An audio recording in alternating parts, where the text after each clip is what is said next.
तो आज हम लोग जो है डिस्कस करेंगे ह्यूमन सर्कुलेटरी सिस्टम को। ह्यूमन सर्कुलेटरी सिस्टम मतलब मनुष्य में पाचन जो है परिसंचरण तंत्र, ठीक है, मनुष्य में परिसंचरण तंत्र। तो देखते हैं परिसंचरण तंत्र में पहली बात तो है क्या, बॉडी फ्लूइड एंड सर्कुलेशन, इस नाम से जो है चैप्टर दिया है फर्स्ट ईयर में 11th में।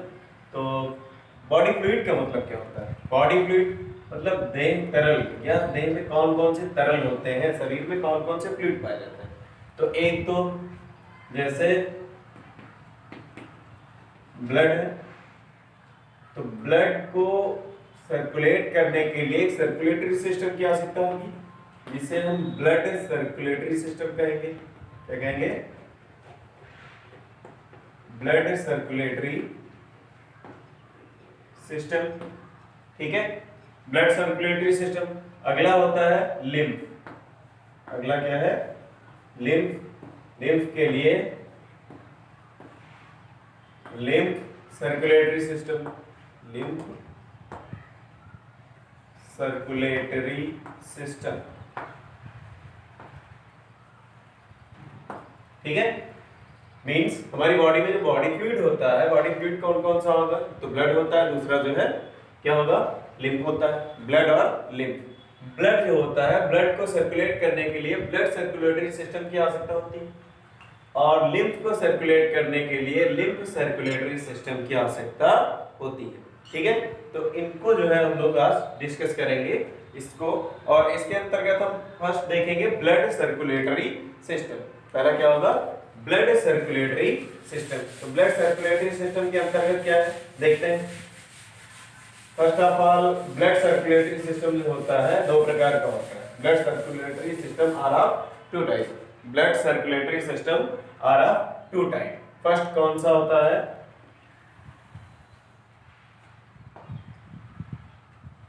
फर्स्ट क्या होगा?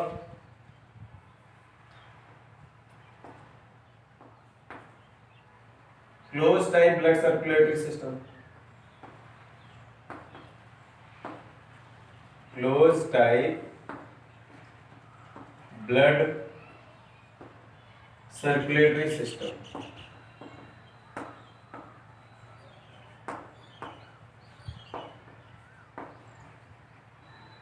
और अगला क्या होगा?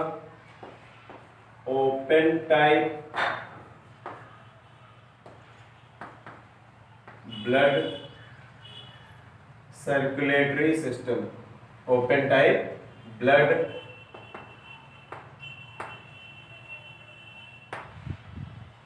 सर्कुलेटरी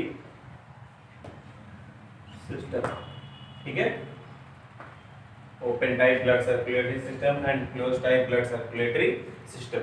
ये क्या होता है? ओपन टाइप और क्लोज टाइप क्या होता है? ओपन टाइप का मतलब क्या होता है? जैसे जब कोई जैसे वाटर सप्लाई है, घरों में वाटर सप्लाई है, अगर पाइप के माध्यम से, पाइप के द्वारा अगर वाटर आता है, सप्लाई होती है, फिर जो है घर के सभी भागों में, या हम कह लें कि घर के जो है सभी पूरे घर में अगर वाटर सप्लाई है, तो अगर जो है पाइप के द्वारा है, पाइप के द्वारा है, तो उसे हम क्लोज टाइप वाटर सप्लाई कहेंगे। क्लोज टाइप क्योंकि बंद पाइप में बह रहा है पानी। पानी जो होता है वो बंद पाइप में बहता है। ओपन टाइप क्या होता है? जैसे कि कहीं से तालाब में है, या फिर टैंकर से आ रहा है, ठीक है, तो वो जो होता है वो ओपन टाइप होता है। ओपन टाइप और क्लोज टाइप सर्कुलेटरी। अब ब्लड सर्कुलेटरी सिस्टम की बात आती है यहाँ पर। ब्लड सर्कुलेशन, क्लोज टाइप और ओपन टाइप क्या होता है? तो ओपन टाइप और close type blood circulation system का मतलब होता है, क्लोज टाइप में होगा कि जो ब्लड होता है वो ब्लड वेसल्स में फ्लो होता है। ब्लड जो होगा वो ब्लड वेसल्स में फ्लो होता है। और ओपन टाइप में क्या होगा? ब्लड जो होता है वो हीमोसील में भरा हुआ होता है, और सभी आवश्यक अंग उसमें डूबे हुए होते हैं। सभी आवश्यक अंग उसमें डूबे हुए होते हैं। मतलब प्रत्येक कोशिका तक, या प्रत्येक कोशिका तक ब्लड जो होता है वो रुधिर वाहिनियों या ब्लड वेसल्स के द्वारा न जा करके एक हीमोसील होती है, गुहा होती है जिसे हम हीमोसील कहते हैं, उसी में भरा रहता है, और सभी आवश्यक अंग उसी में डूबे रहते हैं, ठीक है। लेकिन क्लोज टाइप में क्या होता है? जो बंद नलिकाओं के माध्यम से रुधिर पहुंचता है, बंद नलिकाओं के माध्यम से रुधिर पहुंचता है। तो ठीक है, देखिए ब्लड सप्लाई थ्रू वेसल्स, इसमें क्या होगा? Blood supply through vessels, first क्या होगा, ब्लड सप्लाई थ्रू वेसल्स, ठीक है, पहला पॉइंट। ब्लड सप्लाई किसके द्वारा होती है, वेसल्स के द्वारा होती है। दूसरा क्या होगा, blood not directly contact to tissues, ठीक है। इसमें क्या होगा, पहला फीचर क्या होता है, ब्लड सप्लाई होगी तो ब्लड वेसल्स मींस वेसल्स के द्वारा है, रुधिर वाहिनियों के द्वारा है, कुछ नलिकाओं के द्वारा जो है रुधिर का परिसंचरण होता है, पूरी बॉडी में पहुंचाया जाता है, ठीक है। अगला क्या होता है, blood not directly contact to tissues, मतलब ब्लड जो है डायरेक्टली या जो है हम कह लें कि डायरेक्टली जो है वो ऊतक के संपर्क में नहीं आता है, ठीक है। इसमें क्या होगा, जस्ट अपोजिट, ब्लड जो होगा वो हीमोसील में पाया जाएगा। ब्लड किसमें होगा, ब्लड हीमोसील में पाया जाएगा। Haemocoel, blood supply is open by haemocoel, blood supply is open by, पहला क्या होगा, blood supply is open by haemocoel, by haemocoel, ठीक है। हीमोसील के द्वारा जो होती है, हीमोसील मतलब क्या होता है, हीमोसील में जो है पहली बात तो बॉडी में जो होता है कि साइनस पाए जाते हैं, छोटे छोटे साइनस पाए जाते हैं, ठीक है। साइनस जो होते हैं, एक साइनस से दूसरे साइनस में ब्लड सप्लाई होती रहती है, एक साइनस से दूसरे साइनस में ब्लड जो होता है फ्लो होता रहता है, ठीक है। अगला जो होता है मतलब ब्लड कांटेक्ट विद टिश्यू, इसमें क्या है, blood not directly contact to tissues, इसमें होगा ब्लड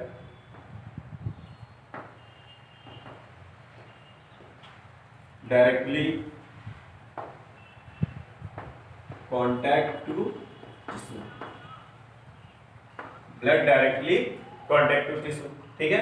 ये जो है इसमें रुधिर जो होता है वो ऊतकों के सीधे संपर्क में रहता है, रुधिर जो होगा वो ऊतक के सीधे संपर्क में रहता है। और इसमें क्या होता है, जैसे आपने देखा होगा कि सेल्स होती हैं, ठीक है, और सेल के पास जो है देखिए कोशिकाओं का समूह जो होता है वो ऊतक कहलाता है, कोशिकाओं का समूह ऊतक कहलाता है। तो माना कि ये कोई ऊतक है, उसके पास से कोई ब्लड वेसल जो होती है वो गुजर रही होती है।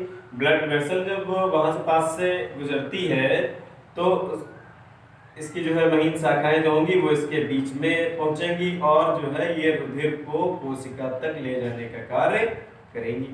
अब कोशिका के पास तक रुधिर को ले जाएंगे, रुधिर पास में फ्लो होगा, ठीक है। तो ये जो होता है ये close type blood circulatory system कहलाता है। और इसमें क्या होता है, ब्लड जो होता है वो एक हीमोसील मतलब एक देहगुआ होती है, ठीक है, जिसमें हीमोसील, जिसे हीमोसील कहेंगे, उसमें रुधिर भरा रहता है और सभी आवश्यक अंग जो होते हैं उसमें डूबे रहते हैं, ठीक है। ये open type and close type blood circulatory system होता है। अब अगर हम सभी के फीचर्स देखें अलग अलग कि close type blood circulatory system के फीचर्स क्या होते हैं और open type blood circulatory system के फीचर्स क्या होते हैं, तो आइए हम लोग देखते हैं फिर उसको, ठीक है।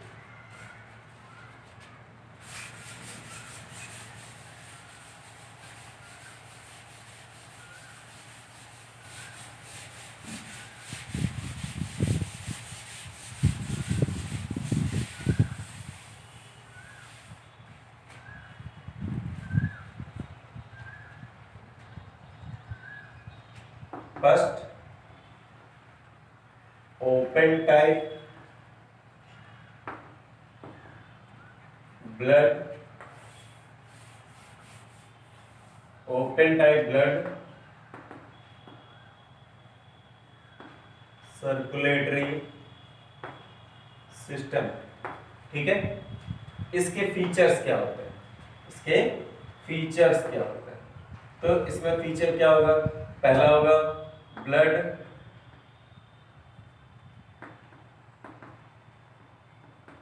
Directly contact to tissues,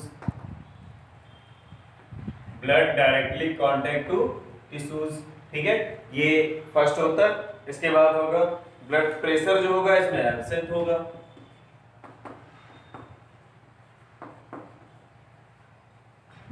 blood pressure absent होता है, मींस जब ब्लड जो होगा हिमोसिल में भरा हुआ होगा उसमें ब्लड प्रेशर जो होगा वो उपस्थित नहीं होगा, ब्लड प्रेशर उसमें नहीं होता है, ठीक है। अगला क्या होता है, रेगुलेटरी सिस्टम एब्सेंट होता है, रेगुलेटरी सिस्टम एब्सेंट होता है,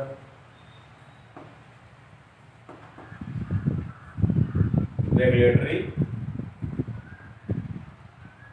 सिस्टम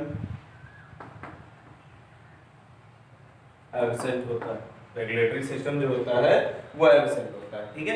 रेगुलेटरी सिस्टम क्या होगा, एब्सेंट होगा। मतलब रेगुलेटरी सिस्टम का मतलब क्या होता है, मींस ब्लड को कहां से कहां तक पहुंचाना है, ये रेगुलेट करने के लिए जो होता है, जो सिस्टम होता है उसे हम रेगुलेटरी सिस्टम कहते हैं। मतलब ब्लड को किस भाग से किस भाग तक पहुंचाना है, कहां से कहां तक पहुंचाना है। तो इसमें जब close type blood circulatory system जो होता है उसमें जो है ये सिस्टम पाया जाता है रेगुलेटरी सिस्टम, बाकी इसमें जो होता है वो एब्सेंट होता है, ठीक है। Open type blood circulatory system में सर्कुलेटरी रेगुलेटरी सिस्टम जो होगा वो एब्सेंट होता है। अगला अगर हम फीचर्स देखते हैं इसके open type blood close type blood circulatory system के, क्लोज टाइप ब्लड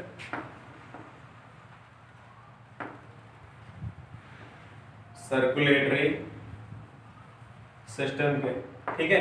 इसके अगर फीचर्स देखें तो क्या क्या होते हैं, पहला तो होगा क्या होगा, blood not directly contact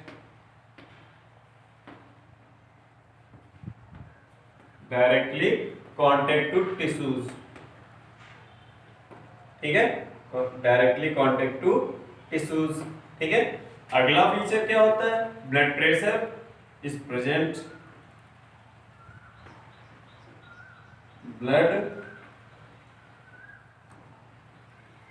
pressure is present, blood pressure is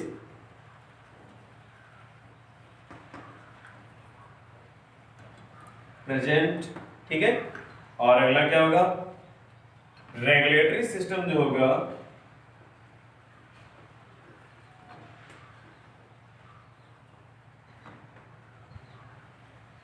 regulatory system ये क्या होता है, प्रेजेंट होता है, रेगुलेटरी सिस्टम प्रेजेंट होता है, ठीक है। रेगुलेटरी सिस्टम प्रेजेंट होता है और जो है उसमें blood not directly contact to tissues, मतलब ब्लड जो होता है सीधे जो है ऊतक के संपर्क में नहीं होता है, तो ये चीजें होती हैं। इसके बाद ऐसे अगला क्या होता है कि जो है गैसेस एक्सचेंज होता है। अगला क्या होगा फीचर, मैं यहाँ लिख दूं 4 gaseous exchange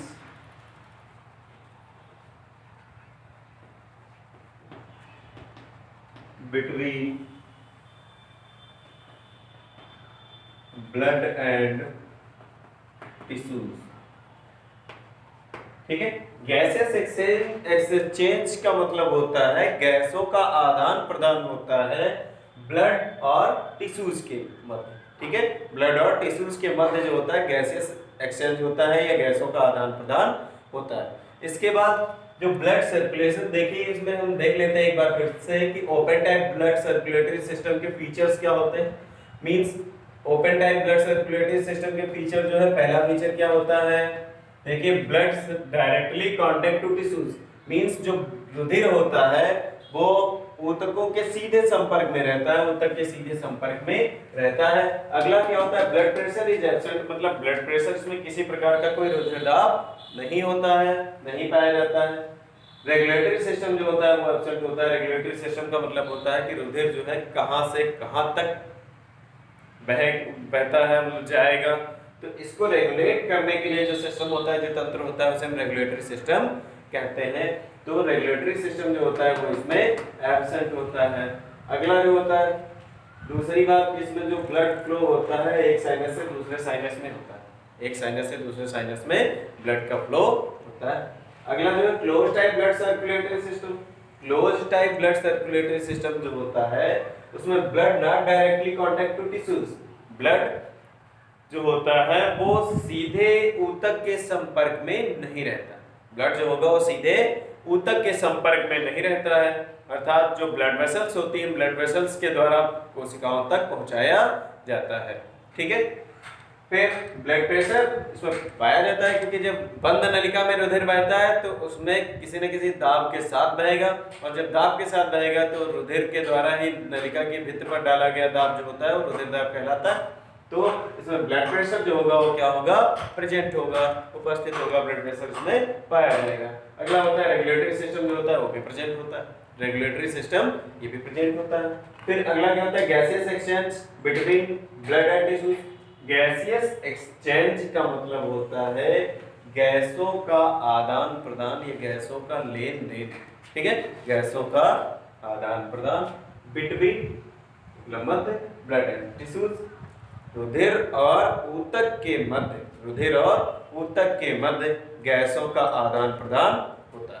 ठीक है, तो आगे देखते हैं कि इसका जो ट्रैक्ट क्या होता है।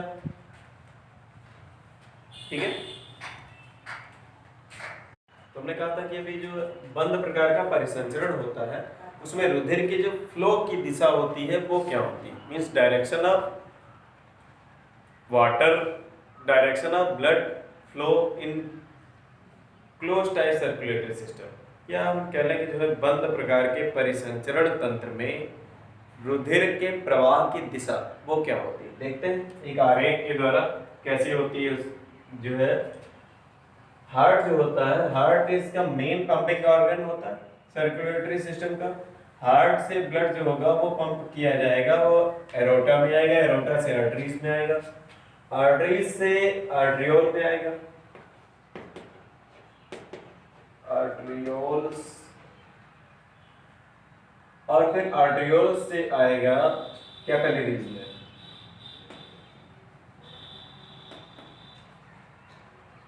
कैपिलरीज में, कैपिलरीज से कहाँ आएगा, कैपिलरीज से आता है वेन्यूल में, वेन्यूल से आएगा वेन में। ठीक है, और फिर वेन से आता है पोस्ट वेना केवा में।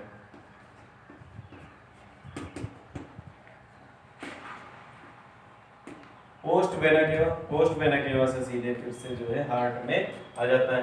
अब हम इसमें ये देखेंगे कि ये कैसा ब्लड होता है, जैसे हार्ट से जब आएगा एरोटा में आएगा तो ये होता है प्योर ब्लड। कैसा होगा, प्योर ब्लड, ये भी प्योर होगा, ये भी प्योर ब्लड होगा, ये भी प्योर ब्लड होगा। अब यहाँ पर क्या होगा कि कैपिलरीज से, कैपिलरीज जो है वो जाएंगी कहाँ, ऑर्गन में। कहाँ जाएंगी, ऑर्गन्स में। कैपिलरीज जो है ब्लड को लेकर के ऑर्गन्स में जाएंगी, ऑर्गन से फिर आएगा वेन्यूल के द्वारा जो है कैपिलरीज से होता हुआ वेन्स में। तो यहाँ पर जब ऑर्गन्स में जाएगा तो ऑर्गन्स में जाएगा तो देखिए यहाँ पर अभी तक प्योर ब्लड आ रहा है।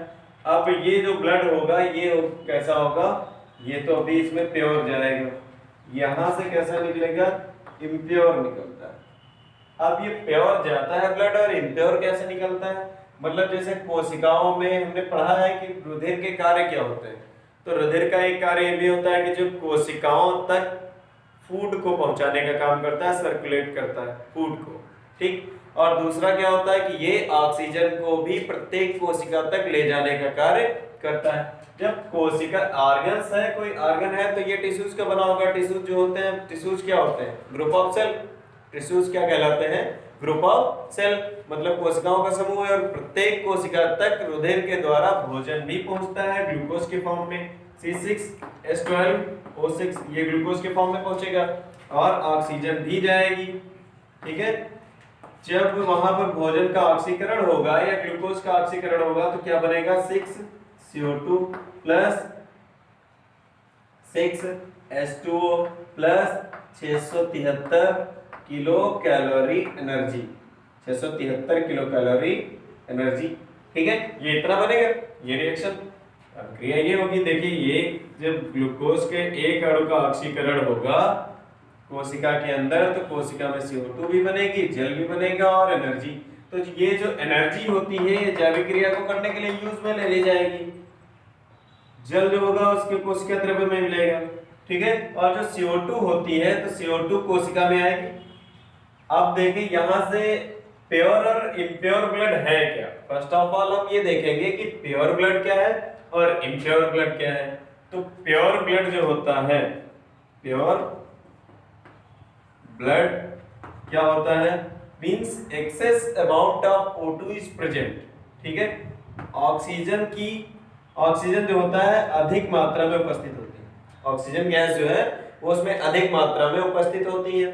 अगला क्या होगा, इम्प्योर ब्लड का मतलब क्या होता है, इम्प्योर ब्लड, इसमें CO2 उपस्थित होती है। ऐसा रुधिर जिसमें CO2 की अधिकता होती है उसे ये इम्प्योर कहेंगे, और जिसमें O2 की अधिकता होती है उसे प्योर कहते हैं।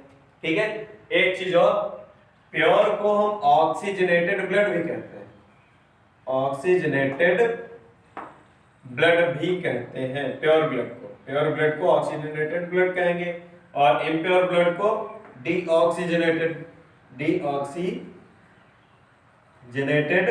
ब्लड भी कहा जाता है। ठीक, हमें मेन चीज ये जाननी है कि प्योर ब्लड और इम्प्योर ब्लड क्या होता है। प्योर ब्लड मतलब ऐसा ब्लड जिसमें O2 की अधिकता होती है, ऐसा ब्लड जिसमें O2 की अधिकता होती है उसे हम प्योर ब्लड कहते हैं। तो ये जो होगा ये O2 को लाएगा, ऑर्गन्स की सेल्स तक पहुंचाएगा। सेल में जब O2 पहुंचेगी तो वो भोजन भी पहुंचा है। अब ये क्रिया होगी, उसमें CO2 बनेगी, तो यहाँ की कोशिकाओं में क्या होगी, CO2 बनेगी।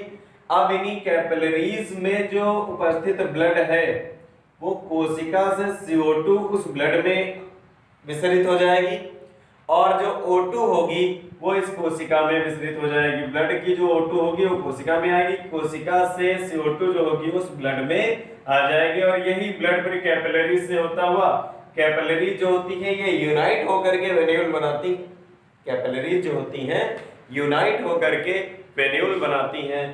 तो ये यही अभी इसमें आ रहा था प्योर ब्लड, मींस इसमें ऑक्सीजन पाई जा रही थी, अब इसमें मिल गई कार्बन डाइऑक्साइड, तो ये ब्लड कैसा हो गया, इम्प्योर हो गया, अशुद्ध हो गया या डीऑक्सीजनेटेड हो गया। अब ये इम्प्योर ब्लड आएगा, कैसा होगा, इम्प्योर ब्लड होगा।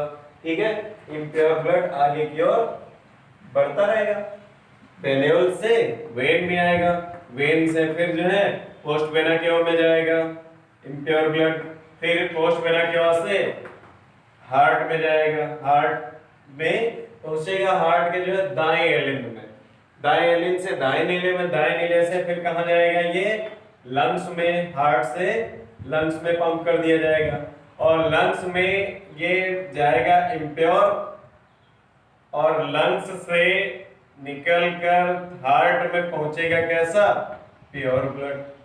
क्योंकि लंग्स में जो हम सांस क्रिया के द्वारा ऑक्सीजन को ग्रहण करेंगे, यही ऑक्सीजन लंग्स में पहुंचने वाले रुधिर में पहुंच जाएगी, और वहां से उस रुधिर की CO2 जो होगी वो आइकोस की वायु में आ जाएगी, जिससे ब्लड कैसा हो जाएगा, फिर से प्योर हो जाएगा, और फिर हार्ट से एरोटा में फिर से जो है प्योर ब्लड आएगा, प्योर ब्लड फिर आर्टरीज में, फिर आर्ट्रियोल्स में, फिर कैपिलरीज में, फिर सेम प्रोसेस, यही ऑक्सीजन जो है उस कोशिका में जाएगी, वहां भोजन का ऑक्सीकरण होगा, बनी हुई CO2 जो होगी वो इस रुधिर में आ जाएगी, फिर ब्लड जो होगा इम्प्योर हो जाएगा, और ये क्रम कंटिन्यू चलता रहता है। ठीक है, तो ये जो होती है close type blood circulatory system में ब्लड के सर्कुलेशन की डायरेक्शन होती है। ठीक है, कि किस दिशा में या जो है ब्लड के फ्लो होने की दिशा ये कैसी होती है, ये हम लोग जो है आरेख के द्वारा यहाँ पर देख रहे हैं। आगे फिर से इसको हम जो है डील करेंगे, और इसके बाद आएगा blood circulatory system. Blood circulatory system हम लोग पढ़ते हैं, देखिए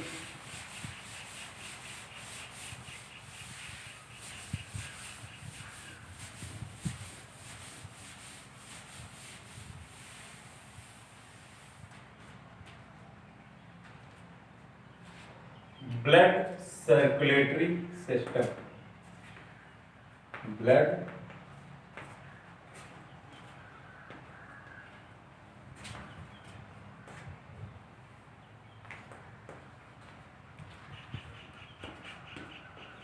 ठीक है, ब्लड सर्कुलेटरी सिस्टम। तो ब्लड सर्कुलेटरी सिस्टम में देखेंगे इसके पार्ट्स कौन कौन से होते हैं। पहले हम किसको डील करेंगे, पार्ट्स को। तो 3 पार्ट्स होंगे, कौन कौन से ये देखते हैं। एक तो सबसे मेन होता है जिसे हम कहते हैं pumping organ, pumping organ, pumping organ, ठीक है। दूसरा क्या होता है, दूसरा जो होगा वो मीडियम कहलाता है। दूसरा क्या होगा, मीडियम। और तीसरा क्या होता है, तीसरा जो होगा वो क्या होगा, ब्लड वेसल्स। तीसरा क्या होगा, वेसल्स, ठीक है। तीसरा जो होता है वो ब्लड वेसल्स होता है। पहला होगा पंपिंग ऑर्गन, दूसरा मीडियम, तीसरा ब्लड वेसल्स। तो पंपिंग ऑर्गन क्या होता है, पंपिंग ऑर्गन हम किसे कहेंगे, पंपिंग ऑर्गन जो होता है उसे हम हार्ट कहेंगे। पंपिंग ऑर्गन क्या होता है, हार्ट होता है। मीडियम में देखिए 2 तरह का तरल होता है, एक तो ब्लड होगा, दूसरा लिम्फ होगा, ब्लड होगा और लिम्फ होगा। और तीसरा जो होता है वो क्या होता है, वेसल्स। वेसल्स जो होती है कौन कौन सी होती है, देखिए पहली जो होती है आर्टरीज, आर्टरीज, दूसरी वेन्स, तीसरी कैपिलरीज, ठीक है। ये 3 टाइप की जो होती हैं वो ब्लड वेसल्स होती हैं, ठीक है। तो ब्लड सर्कुलेटरी सिस्टम में ये कौन कौन से पार्ट्स होते हैं, पार्ट्स को अगर हम डिस्कस करें तो पहला होता है पंपिंग ऑर्गन जो हार्ट कहलाता है, दूसरा मीडियम है, मीडियम मतलब तरल माध्यम, ठीक है, जो फ्लो होगा, तो वो होता है ब्लड है, लिम्फ है। अगला है वेसल्स, वेसल्स के बाद आर्टरीज। वेसल जो होती है कौन कौन सी होंगी, 3 प्रकार की होती हैं, आर्टरीज है, वेन्स है, कैपिलरीज है। आर्टरीज, वेन्स और कैपिलरीज होती है, ठीक है। इसके बाद हम देखते हैं type of circulatory system on the basis of medium, type of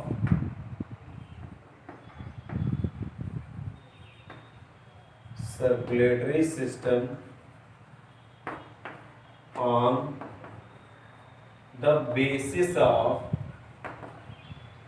the basis of medium या fluid, ठीक है। Types of circulatory system on the basis of medium या फ्लूइड्स, ठीक है, on the basis of medium या fluids. तो कितने प्रकार का होगा, एक तो होता है ब्लड सर्कुलेटरी सिस्टम, क्या होगा, blood circulatory system.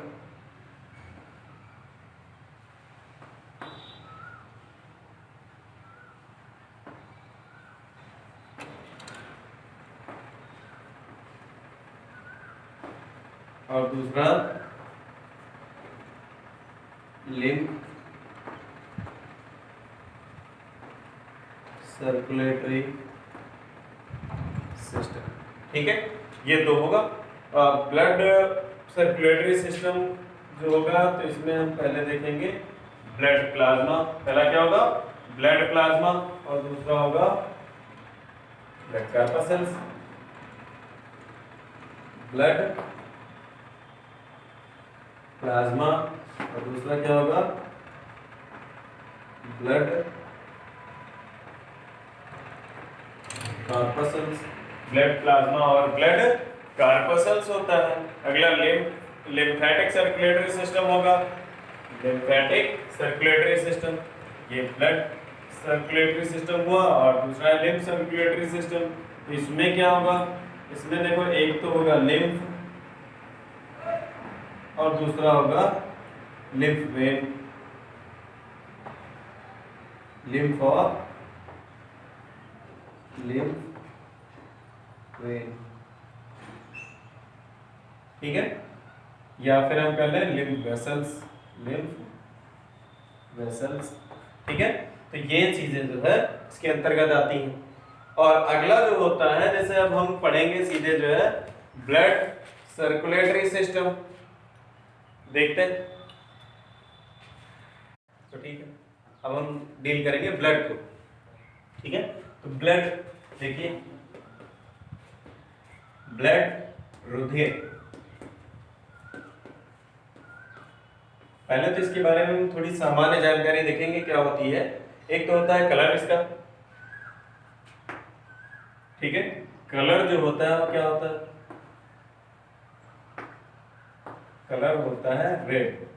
Red colour तो होता है, लेकिन किस कारण से होता है? Due to presence of haemoglobin, due to presence of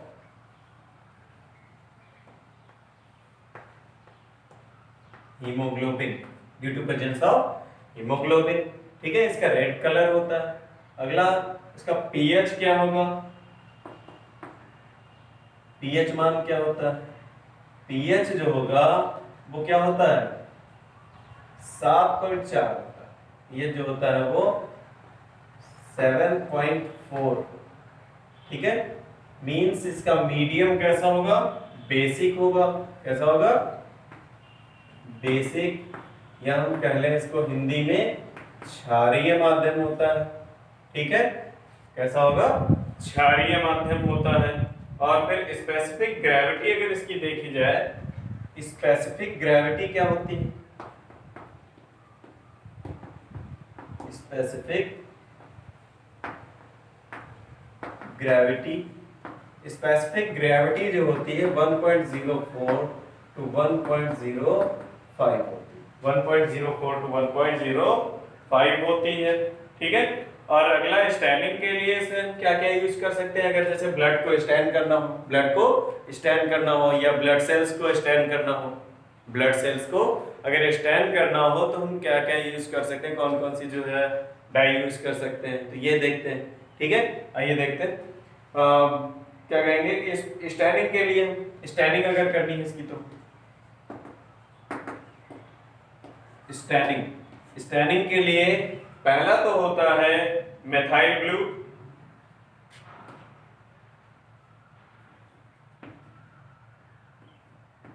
methyl blue. अगला है ब्राइन डाइज,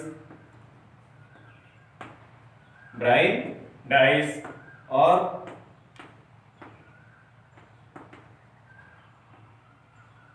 लीसमान डाइज, लीसमान डाइज। इनके द्वारा जो है इसको हम स्टैन कर सकते हैं। इसकी जो ब्लड सेल्स हैं, ब्लड सेल्स को भी हम, या ब्लड कार्पसल्स जो होती हैं, इनको हम स्टैन कर सकते हैं, स्टैनिंग कर सकते हैं, ठीक है। स्टैनिंग के लिए कौन कौन से जो है मटेरियल की आवश्यकता होती है, किस किस से स्टैन कर सकते हैं, अगर ये देखें तो बहुत ही डीप। अगर देखो, ये कई बार जो है नीट में भी पूछा गया है कि ब्लड को या ब्लड सेल्स को स्टैनिंग के लिए जो है किसका प्रयोग करते हैं, तो एक तो मेथाइल ब्लू है, ब्राइन डाइज है, लीसमान डाइज है, ठीक है। और स्पेसिफिक ग्रेविटी, इसको भी हम मोस्ट इंपॉर्टेंट कह सकते हैं, ठीक है। स्पेसिफिक ग्रेविटी इसकी जो होती है वो क्या होती है, 1.04 टू 1.05 होती है, ठीक है। इसके बाद कुछ वर्ड्स जो यूज करते हैं हम लोग, जैसे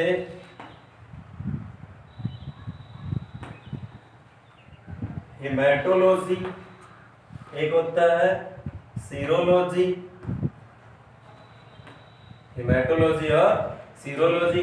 हेमेटोलॉजी क्या होता है और सीरोलॉजी क्या होता है, ठीक है। और एक एंजियोलॉजी होता है, एंजियोलॉजी, ठीक है। तो एंजियोलॉजी क्या है, study of circulatory system, study of circulatory system, ठीक है। इसे हम क्या कहेंगे, एंजियोलॉजी कहते हैं। Serology, study of serum. अच्छा, सीरम क्या होता है? जो ब्लड होता है, ब्लड का वो पार्ट जिसमें सबसे ज्यादा WBCs प्रेजेंट होती हैं, RBCs उसमें एब्सेंट हो। ठीक है, जैसे ब्लड है तो ब्लड को अगर थोड़ी देर बिना हिले डुले अगर रख देते हैं किसी चीज में, उसमें थोड़ा सा एंटीकोगुलेंट मिला के, एंटीकोगुलेंट क्या मतलब जो उसे जमने ना दे, कोई ऐसा रासायनिक पदार्थ, ठीक है, जैसे EDTA है, उसको मिला के उस पे उस ब्लड को हम रख देते हैं। या सबसे बढ़िया कोई सिरिंज जो आता है या एडिटिव ऑयल भी आता है अलग से, उसमें अगर हम ब्लड को भर के रख देते हैं, थोड़ी देर रख देते हैं बिना हिले डुले रखा रहे, तो ऊपर देखते हैं कि उसमें जो है सबसे रेड वाला भाग जो होता है सबसे नीचे बैठ जाता है, रेड कलर जो होता है सबसे नीचे रहता है, और ऊपर जो होता है बहुत ही हल्के पीले रंग का भाग होता है जिसे हम सीरम कहते हैं। तो ये स्टडी, अगर हम सीरम की स्टडी करते हैं, स्टडी ऑफ सीरम जो होता है वो क्या कहलाता है? वो सीरोलॉजी कहलाता है। एक वर्ड है हेमेटोलॉजी, मतलब study of blood, study of blood, study of blood, ठीक है, इसे क्या कहते हैं? हेमेटोलॉजी कहते हैं। स्टडी ऑफ ब्लड जो होता है उसे हम क्या कहेंगे? हेमेटोलॉजी कहते हैं। अगला सीरोलॉजी है। सीरोलॉजी मतलब स्टडी ऑफ सीरम, ठीक। एंजियोलॉजी का मतलब होता है, एंजियोलॉजी टर्म जो होता है किसके लिए यूज करते हैं? Angiology term is used for study of circulatory system, study of circulatory system, या हम कह ले परिसंचरण तंत्र का अध्ययन करने को हम एंजियोलॉजी कहते हैं। ठीक है, परिसंचरण तंत्र का अध्ययन करने को एंजियोलॉजी कहते हैं। सीरम का अध्ययन करने को, सीरम का अध्ययन जो होता है सीरोलॉजी कहलाता है। रक्त का अध्ययन जो होता है वो हेमेटोलॉजी कहलाता है। रक्त का अध्ययन जो होता है वो हेमेटोलॉजी कहलाता है। तो ये वर्ड्स हम यूज करते हैं, ठीक है, नॉर्मली ये वर्ड्स यूज किए जाते हैं, जैसे हेमेटोलॉजी है, सीरोलॉजी है, एंजियोलॉजी है, तो किसका क्या मतलब होता है ये चीज, ठीक है ये। और इसके बाद आता है कि जैसे composition of blood, composition of blood, इसको मिटा दें, कंपोजिशन ऑफ ब्लड, इसको देखिए एक बार फिर से देख लें। कलर जो इसका होता है तो हम लोग जानते हैं कि ब्लड का जो कलर होता है वो रेड होता है due to presence of haemoglobin, due to presence of haemoglobin, मतलब हीमोग्लोबिन की उपस्थिति के कारण जो इसका रंग होता है कैसा होता है? लाल होता है। पीएच जो होता है इसका 7.4 होता है, ठीक है, 7.4, 7 से अगर एबव है पीएच तो माध्यम कैसा होता है? क्षारीय होता है, ठीक, और 7 से कम है तो अम्लीय होता है, 7 है तो न्यूट्रल होता है, जल है उसका पीएच क्या होता है? 7 होता है, ठीक। तो ये 7.4 है, मतलब ये हल्का क्षारीय होता है, ठीक। दूसरी बात, स्पेसिफिक ग्रेविटी जो होती है इसकी वो 1.04 टू 1.05 होती है। स्पेसिफिक ग्रेविटी जो होगी 1.04 टू 1.05 होती है। नेक्स्ट होता है स्टैनिंग के लिए जो मटेरियल हम यूज कर सकते हैं। स्टैनिंग के लिए यूज किया हुआ मटेरियल क्या होता है? मिथाइल ब्लू होता है, ब्राइट डाइज होता है, लीसमैन डाइज होता है, ठीक है, इनको हम यूज कर सकते हैं इसकी स्टैनिंग करने के लिए, ब्लड की स्टैनिंग के लिए, ठीक है। और फिर कुछ वर्ड्स हम यूज करते हैं जैसे हेमेटोलॉजी है, हेमेटोलॉजी का मतलब क्या होता है? Study of blood, study of blood. अगला होता है सीरोलॉजी, सीरोलॉजी मतलब study of serum. Angiology, angiology का मतलब होता है स्टडी ऑफ सर्कुलेटरी सिस्टम, ठीक है। अब हम देखते हैं कंपोजिशन ऑफ ब्लड, क्या देखेंगे? कंपोजिशन ऑफ ब्लड, तो इसको इरेज कर देखिए। कंपोजिशन ऑफ ब्लड मतलब संगठन, क्या होता है? रुधिर का संगठन, तो कौन कौन से इसके भाग पाए जाते हैं इसको हम इसके अंतर्गत पढ़ेंगे, ठीक है। इस जो है कंपोजिशन ऑफ ब्लड,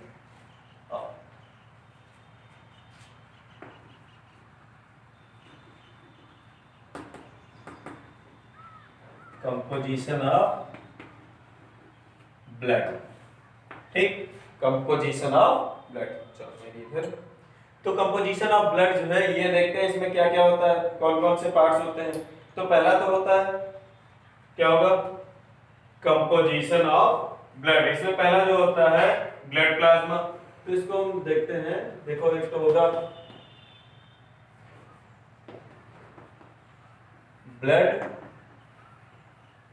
प्लाज्मा, ठीक है, क्या होगा? ब्लड प्लाज्मा होगा। और दूसरा होता है मिनरल्स, और तीसरा क्या होता है? ब्लड कार्पसल्स,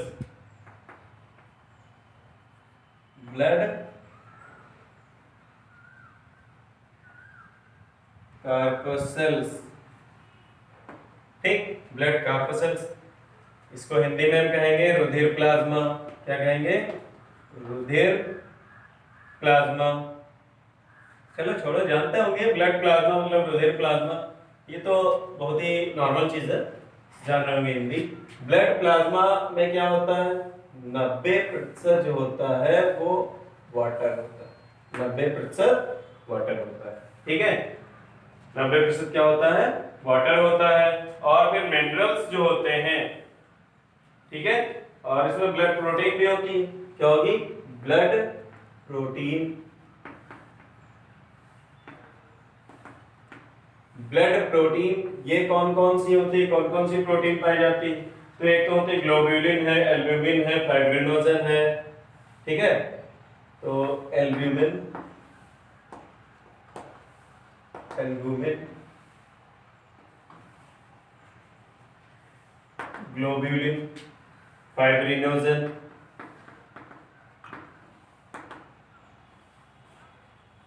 फाइब्रिनोजन, ठीक है, और प्रोथ्रोम्बिन। ठीक है, prothrombin.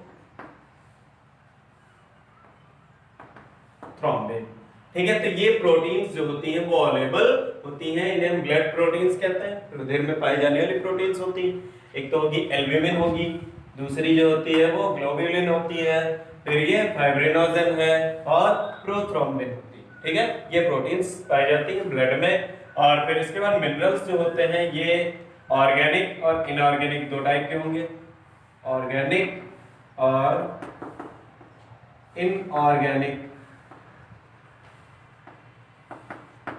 Organic and inorganic minerals जो होते हैं। तो इनऑर्गेनिक मिनरल्स और ऑर्गेनिक में क्या होता है? ऑर्गेनिक में आएंगे कौन कौन से होंगे? Na, K, Fe2+ means dication, Fe है। ठीक है, इनऑर्गेनिक जो मिनरल्स होते हैं, इनऑर्गेनिक में क्या होगा? अमीनो एसिड है, लिपिड है, अमीनो एसिड और लिपिड ईटीसी। ठीक है, इसको भी हम लिखते हैं ईटीसी एटसेट्रा इत्यादि। ठीक है, अमीनो एसिड है, लिपिड है। लिपिड जो होता है ये कैसा है? ये अमीनो एसिड है, सब इनऑर्गेनिक मिनरल्स होते हैं। और ऑर्गेनिक मिनरल्स होते हैं Na मतलब सोडियम है, पोटेशियम है, सोडियम मोनोकेटायन और पोटेशियम या ये भी मोनोकेटायन। ठीक है, तो ये जो है ये इसमें ऑर्गेनिक मिनरल्स पाए जाते हैं। और इनऑर्गेनिक मिनरल्स जो होते हैं अमीनो एसिड और लिपिड्स होते हैं। इसके बाद हम लोग डिस्कस करते हैं जो ब्लड कार्पसेल्स, ब्लड कार्पसेल्स। ठीक है, तो वो कौन कौन सी पाई जाती है इसको एक बार फिर से हम देख लें। जो ब्लड प्लाज्मा होता है, ब्लड प्लाज्मा ये निर्जीव तरल होता है। क्या होगा? निर्जीव तरल होता है। इसका 90% भाग जो होता है वो जल होता है। इसका 90% भाग क्या होता है? जल होता है। ये पूरे रुधिर का 55% भाग बनाता है। ठीक है, पूरे रुधिर का 55% भाग बनाता है। प्लाज्मा जो होता है पूरे रुधिर का 55% भाग बनाता है। ठीक है, और फिर देखते हैं इसमें कार्पसेल्स। कार्पसेल्स मतलब ब्लड कार्पसेल्स कह लो या रुधिर कणिकाएं। तो रुधिर कणिकाएं कौन कौन सी पाई जाती हैं? ये देखिए,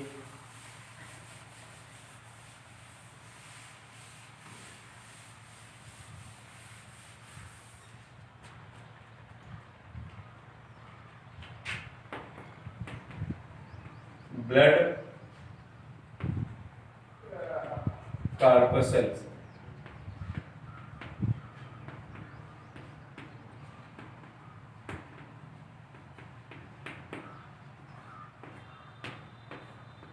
रुधिर कणिकाएं। ठीक है, ब्लड कार्पसेल्स ये कौन कौन सी होती और देखते हैं। पहली तो होंगी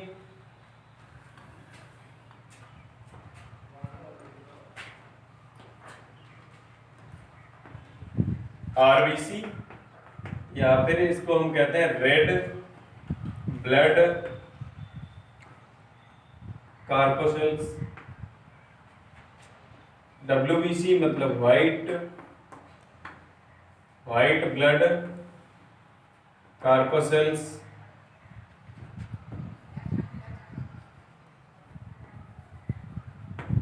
फिर अगला प्लेटलेट्स।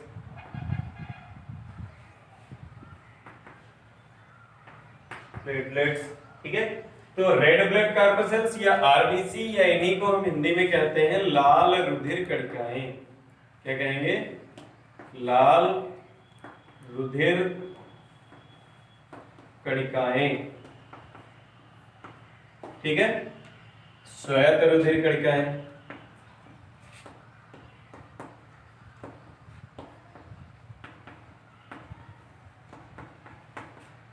श्वेत रुधिर कणिकाएं, और ये प्लेटलेट्स।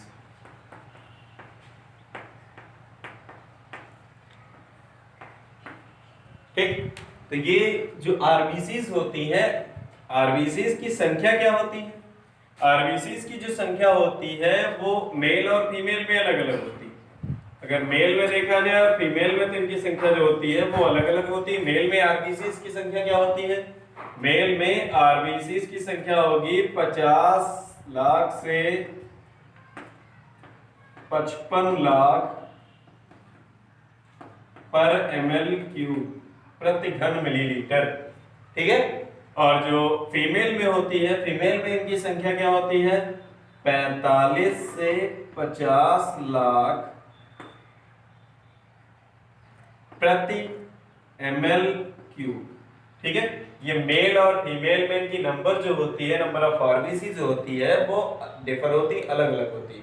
मेल में अधिक होता है, फीमेल में जो है कम होती है, ठीक है। इनका जीवन काल जो होता है, जीवन काल जो होगा वो कितना होता है? जीवन काल 120 दिन होता है। जीवन काल क्या होगा? 120 दिन होता है, ठीक। श्वेत रुधिर कणिकाएं जो होती हैं, इनकी संख्या कितनी होती है? इनकी संख्या होती है 6000 से 10000 पर ml³ प्रति घन मिलीलीटर। 6000 से 10000 प्रति घन मिलीलीटर इनकी संख्या होती है। इनका जो जीवन काल होता है 1 से 4 दिन होता है। इनका जो जीवन काल होगा वो 1 से 4 दिन का होता है। इन्हें प्रहरी कोशिका कहते हैं।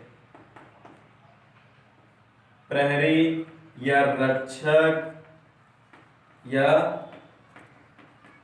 सैनिक कोशिकाएं कहते हैं, ठीक। इन्हें हम प्रहरी कोशिका, रक्षक कोशिका या सैनिक कोशिकाएं कहते हैं। प्रहरी कोशिकाएं भी कहेंगे, रक्षक कोशिकाएं, सैनिक कोशिकाएं, तीनों का एक सेंस होता है लगभग, ठीक। लगभग क्या खुली, ठीक है। ये जो प्रहरी कोशिका, रक्षक कोशिका, सैनिक कोशिका इन्हें क्यों कहते हैं? क्योंकि ये हमारे शरीर में जब भी कोई बाहर रोगाणु अगर शरीर के अंदर पहुंचता है, हमारे शरीर के अंदर कोई बाहर रोगाणु या कोई सूक्ष्म जीव अगर इंटर करता है, ठीक है, तो उसे ये क्या करती हैं? उसका भक्षण करती हैं और उसे नष्ट कर देती हैं, हमारे शरीर को रोगों से सुरक्षा प्रदान करती हैं। इसलिए इसे हम प्रहरी कोशिकाएं या सैनिक कोशिकाएं, रक्षक कोशिकाएं कहते हैं, ठीक है। अगला प्लेटलेट्स। प्लेटलेट्स की संख्या क्या होती है? Number of platelets 1.5 lakhs to 4.5 lakhs पर ml³, पर ml³, ठीक है। 1.5 लाख to 4.5 लाख पर ml³ होती है, ठीक। इनकी ये संख्या होती है। इनका एक काम और होता है, इनका काम ये होता है कि रुधिर को, अगर इनकी संख्या जैसे 1.5 लाख से 4.5 लाख के बीच में है, या हम कहें 1.5 लाख से 4.5 लाख के अगर बीच में है तो नॉर्मल रहती है। अगर 1.5 से घट जाती है, जब इनकी संख्या घट जाएगी तब भी प्रॉब्लम, बढ़ जाती है तब भी प्रॉब्लम।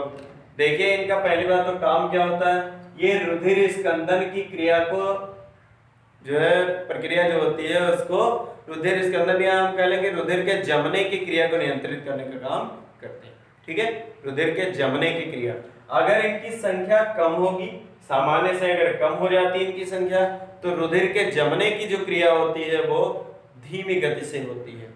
और इनकी संख्या अगर सामान्य रहती है तो रुधिर के जमने की क्रिया सामान्य गति से होती है। अगर इनकी संख्या सामान्य से अधिक हो जाती है तो रुधिर के जमने की क्रिया जो होती है वो बहुत ही तीव्र होती है। जैसे जैसे क्या ये जैसे 4.5 होता है नॉर्मल, 4.5 किसी किसी प्रकाशन में 5 लाख लिखा होता है, जैसे 6 लाख 7 लाख हो गई पर ml3। तो फिर ब्लड जो होगा वो कैपिलरी ब्लड वेसल्स में बहते हुए ही जम जाएगा, ब्लड क्लॉटिंग हो जाएगी।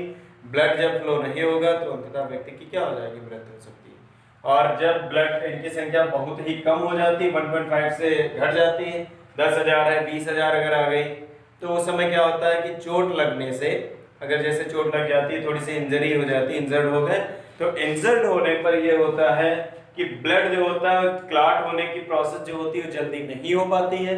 और जब ब्लड जल्दी से क्लॉटिंग नहीं होती है, तो जब ब्लड क्लॉट नहीं होगा तो अधिक से अधिक रुधिर जो है वो शरीर से बाहर निकल जाता है और रक्त हानि होती है।